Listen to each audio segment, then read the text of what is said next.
रामायण की अमृत धारा में आप सबका स्वागत है।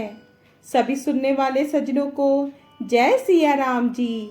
रामायण के पिछले भाग में आपने वहां तक सुना था जब वह स्त्री अधम है जो ऐसे पति की सेवा नहीं करती।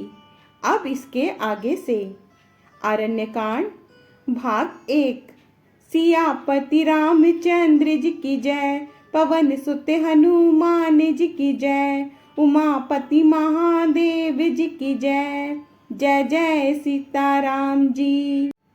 अनुसुईया जी सीता जी को कहती हैं कि धैर्य, धर्म, मित्र और स्त्री, इन चारों की विपत्ति के समय ही परीक्षा होती है। वृद्ध, रोगी, मूर्ख, निर्धन, अंधा, बहरा, क्रोधी और अत्यंत ही दीन, ऐसे भी पति का अपमान करने से स्त्री यमपुर में भांति भांति के दुख पाती है। शरीर, वचन और मन से पति के चरणों में प्रेम करना स्त्री के लिए बस यह एक ही धर्म है, एक ही नियम है। पतिव्रत धर्म के कारण ही आज भी तुलसी जी भगवान को प्रिय हैं और चारों वेद उनका यश गाते हैं। हे सीता, सुनो, तुम्हारा तो नाम ही लेकर स्त्रियां पतिव्रत धर्म का पालन करेंगी। तुम्हें तो श्री राम जी प्राणों के समान प्रिय हैं। यह पतिव्रत धर्म की कथा तो मैंने संसार के हित के लिए कही है। जानकी जी ने सुनकर परम सुख पाया और आदर पूर्वक उनके चरणों में सिर नवाया। तब कृपा की खान श्री राम जी ने मुनि से कहा, आज्ञा हो तो अब दूसरे वन में जाऊं। मुझ पर निरंतर कृपा करते रहिएगा और अपना सेवक जानकर इसने ना छोड़िएगा।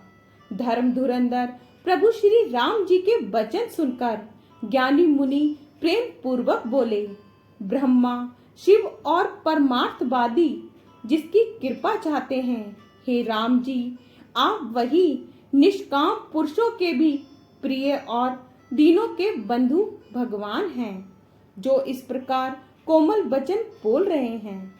अब मैंने लक्ष्मी जी की चतुराई समझी, जिन्होंने सब देवताओं को छोड़कर आप ही को भजा, जिसके समान सब बातों में अत्यंत बड़ा और कोई नहीं है। उसका शील भला ऐसा क्यों ना होगा। मैं किस प्रकार कहूँ कि हे स्वामी, आप अब जाइए। हे नाथ, आप अंतर्यामी हैं, आप ही कहिए।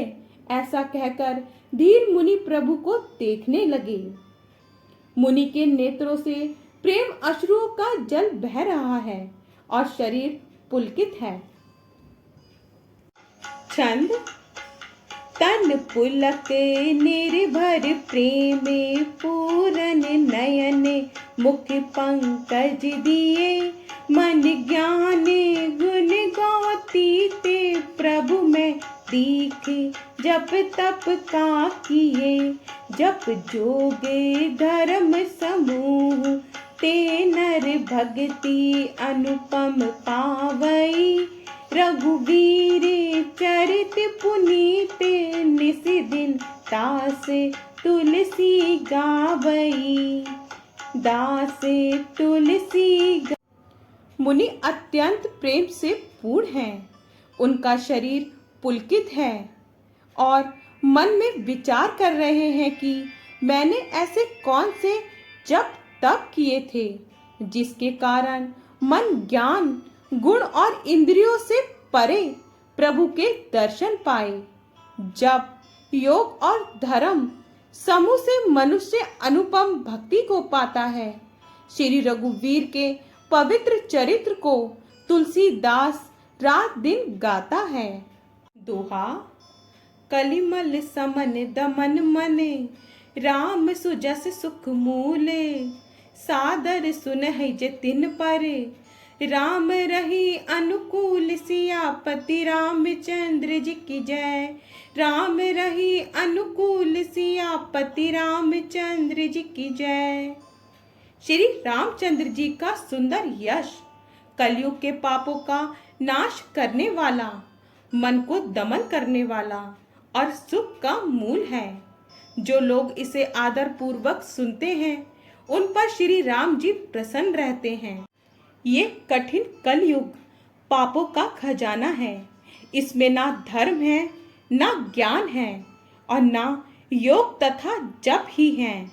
इसमें तो जो लोग सब भरोसों को छोड़कर श्री राम जी को ही भजते हैं वह ही चतुर हैं।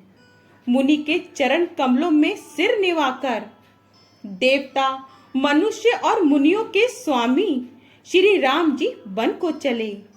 आगे श्री राम जी हैं और उनके पीछे छोटे भाई लक्ष्मण जी हैं। दोनों ही मुनियों का सुंदर वेश बनाए अत्यंत सुशोभित हैं। दोनों के बीच में श्री जानकी जी कैसी सुशोभित हैं, जैसे ब्रह्म और जीव के बीच माया हो। नदी, वन, पर्वत और दुर्गम घाटियां सभी अपने स्वामी को पहचान कर सुंदर रास्ता दे देते हैं। जहां जहां देव श्री रघुनाथ जी जाते हैं वहां वहां बादल, आकाश। रास्ते में जाते हुए विराट राक्षस मिला। सामने आते ही श्री रघुनाथ जी ने उसे मार डाला। श्री राम जी के हाथ से मरते ही उसने तुरंत सुंदर दिव्य रूप प्राप्त कर लिया। दुखी देखकर प्रभु ने उसे अपने परम धाम को भेज दिया। फिर वे सुंदर छोटे भाई लक्ष्मण जी और सीता जी के साथ वहां आए जहां मुनि शरभंग जी थे। दोहा, देखी राम मुख पंकज मुनिबर लोचन भृंग, सादर पान करत अति धन्य जन्म सरभंग सियापति रामचंद्र जी की जय। धन्य जन्म सरभंग सियापति रामचंद्र जी की जय। श्री रामचंद्र जी का मुख कमल देखकर मुनि श्रेष्ठ के नेत्र रूपी भौरे अत्यंत आदर पूर्वक उसका पान कर रहे हैं। शरभंग जी का जन्म धन्य है। मुनि ने कहा, हे कृपालु रघुवीर, हे शंकर जी के मन रूपी मान सरोवर के राजहंस, सुनिए, मैं ब्रह्मलोक को जा रहा था। इतने में कानों से सुना कि श्री राम जी वन में आवेंगे। तब से मैं दिन रात आपकी राह देखता रहा हूँ। अब आज प्रभु को देखकर मेरी छाती शीतल हो गई है। हे नाथ, मैं सब साधनों से हीन हूँ। आपने अपना दीन सेवक जानकर मुझ पर कृपा की है। हे देव, ये कुछ मुझ पर आपका एहसान नहीं है। अब इस दीन के कल्याण के लिए तब तक यहाँ ठहरिए जब तक मैं शरीर छोड़कर आपसे आपके धाम में ना मिलूं।